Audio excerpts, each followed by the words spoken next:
रजनी,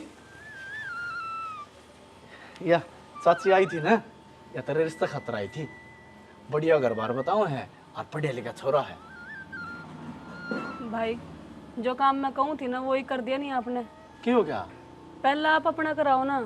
ए बोली, जब मैं करवा लूँ दुनिया के कहेगी, लोगों के माँ बाप तो गए मर, और घर में जवान छोरी बैठी है, और इसने आपका प्रथाला भाव है, छोरी का ब्याह कौन करता?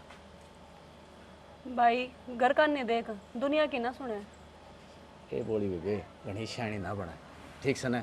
और जो कर बताया ना चाची ने, नुए अगर घर पार पा गया और छोरा पा गया तो मैं जाऊँगा एतवार ना भाई। और जब मेरा पसंद आ गया ना भाई, मैं फाइनल करके आऊँगा। भाई अगर बुरा ना माने तो एक बात बोलो। बोल बेबे। मेरे अलग कॉलेज में एक लड़का पढ़ा है और हम एक दूसरे ने बहुत पसंद करा है भाई। आए रजनी, तने विवाह कर